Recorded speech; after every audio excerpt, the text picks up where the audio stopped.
Today marks the tragic anniversary of the October 7th, 2023 attacks against Israel, where 1,200 men, women, and children, including 46 Americans and citizens of more than 30 countries, were slaughtered by Hamas. October 7th, 2023 was, of course, also the day when Hamas took 254 people hostage, including 12 Americans. Back into Gaza, which I'm sure we will. Can I just get you, do you have an update on the flights out of Lebanon? Hamas's attacks on October 7th launched a war that continues today, with tragic consequences for the Palestinian people.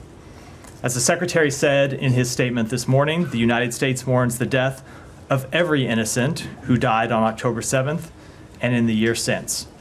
And we are determined to continue to work for a ceasefire agreement that brings the hostages home, alleviates the suffering of the Israeli and Palestinian people, and ultimately brings an end to this war. In a speech just days before his son Hersh Goldberg Poland was murdered by Hamas, his father Jonathan Poland said, "There is a surplus of agony on all sides of the tragic conflict in the Middle East. In a competition of pain, there are no winners." The commercial flights you're talking about are Middle East, yes, airlines. correct. Okay, and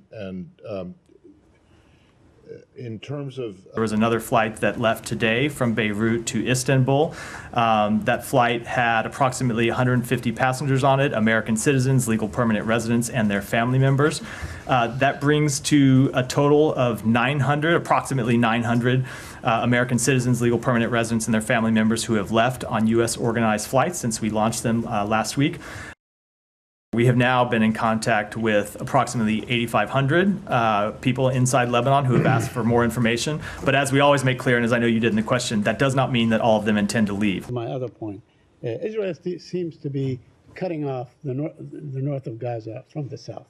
They're basically, what is that? And it is up to them, of course, to make those decisions. We advise them to leave, and we've been making these seats available and will continue to make them available as long as there is demand and as long as the security situation demands it. Beirut area are included in that limited character trait that you guys are. I don't have our efforts are not stalled while we wait to see Israel's military operations. We continue to push for a ceasefire in Gaza, but you have to have the parties come to a table, and it remains the case, as has been the case for some time, that Hamas has been unwilling to engage in a meaningful way with the mediators, with Qatar and Egypt. And I will say that refusal by Hamas to engage in a meaningful way predates the start of Israeli operations in Lebanon.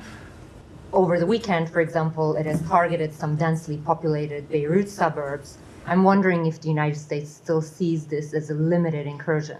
We have seen the ground operations so far continue to be limited. We've seen limited incursions on the ground. That is not to offer any kind of forecast about what's going to happen. It's just an assessment of what we see on the ground right now.